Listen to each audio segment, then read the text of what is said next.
Hi, my name is Barb Nangle. I'm the founder of Higher Power Coaching and Consulting. I want to welcome you to my podcast, Fragmented to Whole, Life Lessons from 12-Step Recovery.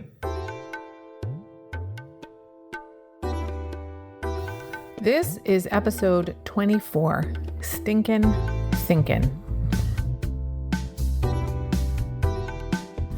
A popular saying in 12-Step Recovery is Stinkin Thinkin, which is meant to remind us that it's the thoughts in our heads that are bad. It's not us that's bad. And we can get rid of those thoughts. We need to switch from stinkin' thinking to purposely putting thoughts in our heads. And here's why. Our brain filters out things that don't seem relevant to us. So if we have a belief, then we're going to see things that don't fit with that belief as irrelevant and not pay attention to them. Before I go on, let me say that a belief is just a thought we think over and over and over again and internalize. It doesn't necessarily represent the truth. It's just a repetitive thought. For example, you've heard me use the phrase a number of times in this podcast that something, quote, just wasn't an option for me. Like reaching out for help was just not an option for me before recovery. That was a belief I had. It was not true. It felt true. It didn't feel like an option for me to reach out for help. But in reality, it was an option. I had the capability as a functioning human being to reach out and ask for help. But I had a belief that was so long-standing and deeply entrenched that it felt like the truth that I could not, in fact, reach out and ask for help. Now, I have a research background, so I know that there's a name for this idea that our brains filter things out that don't conform to our beliefs. And in research, it's called researcher bias. If a researcher believes something to be true, they're going to look for the evidence that upholds their belief system, and they're going to minimize, not notice, or discard the evidence that challenges their belief system. It doesn't matter how dedicated they are to their discipline, to science, or the scientific method. It happens to everyone. And if you know anything about research and running experiments, then you've heard of double-blind experiments, which are constructed specifically to guard against this type of thinking happening. That's how strong the influence of this bias we have towards upholding our beliefs is. Researchers had to come up with a method around that. Briefly, double-blind experiments are experiments where neither the researchers nor the participants know which participants are getting the experimental treatment and those that are not. And it's called double because it's both the researcher and the subject. And it's called blind because they don't know. They are blind to the conditions of the experiment and who is getting it. This is done to prevent researcher bias. That's how much of a problem personal bias is, that even people who are doing scientific research allow their beliefs to determine what to pay attention to and what they ignore. Experiments are much more likely to be accurate representations of the truth when they have a double-blind experiment setup.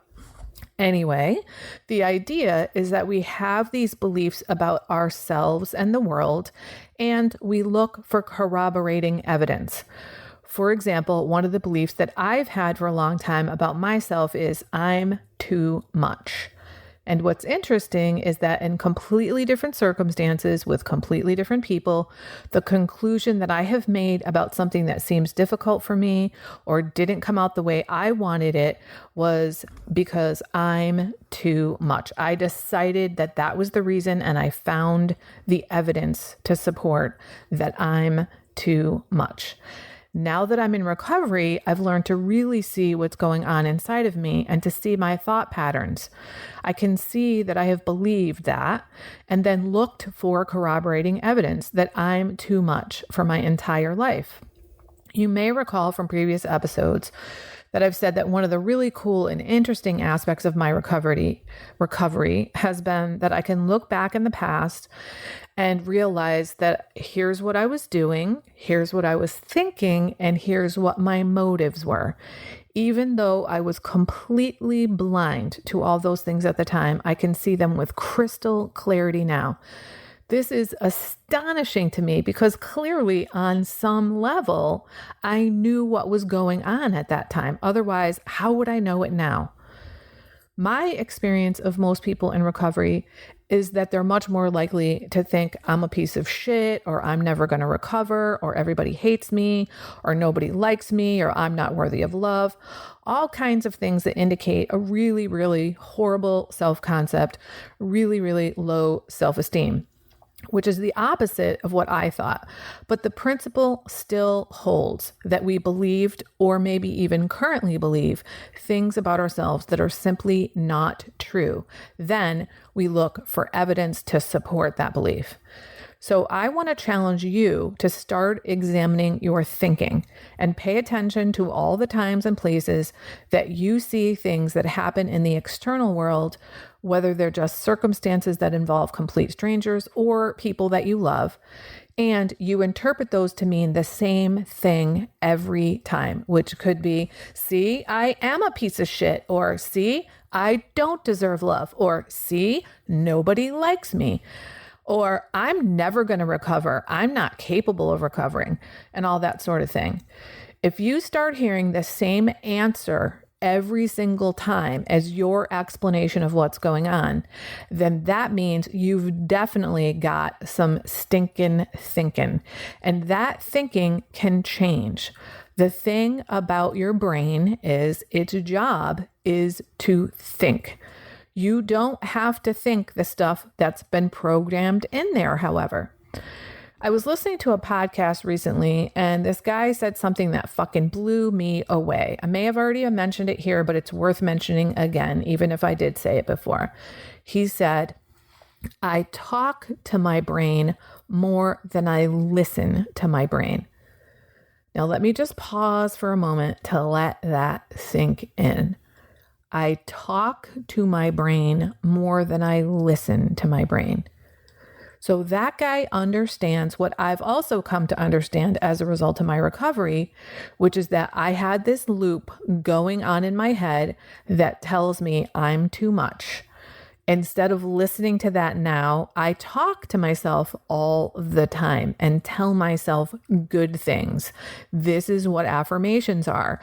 And this is why I came up with the one in particular that I mentioned in episode 5 on affirming ourselves, which is, I am just the right amount of everything.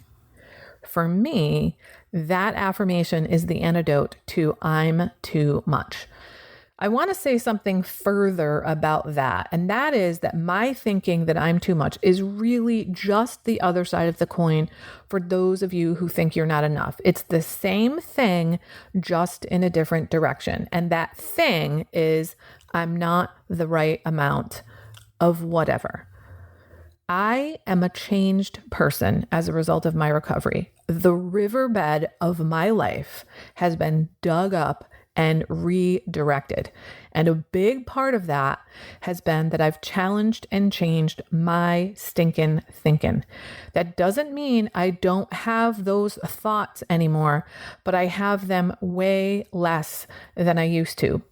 One of the things that I learned when I first came into recovery was I'm powerless over my first thought, but I'm not powerless over my second thought or what comes out of my mouth. So in other words, I may very well have that stinking thinking, but now that I can see it for what it is, I am responsible for the next thought and for what I do and for what I say after that. Now, when it occasionally still happens, I see that stinking thinking for what it is. Usually I can catch it in a couple of seconds, but every once in a while, I might go as much as an hour with stinking thinking. And then I'm like, wait a minute, what's going on here? This is me punishing myself with the old tapes. So I need to hit the eject button, ditch those tapes, and put in the new ones. Here's the thing, people. You were created on purpose. You were created on purpose, and you are not here to suffer.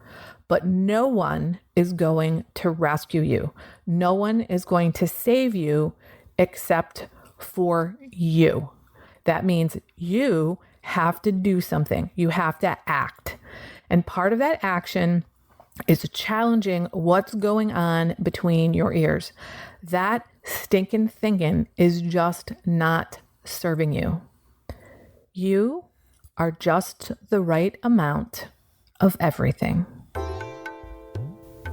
That's it for today. If you like what you've heard here, then you just might be interested in private coaching with me. If that sounds like you, head on over to my website, which is higherpowercoachingandconsulting.com, and click on the contact menu. I'd be happy to schedule a consultation with you to help you make lasting changes in your life, like I've made deep, lasting changes in my life. My ideal client is someone who is ripe for change, but I'll coach anyone who wants to be happy, joyous, and free. So if that's you, shoot me an email. I'd love to hear from you. Thanks for listening. Be sure to like and subscribe so you can be sure to get future episodes of my podcast. Thanks again.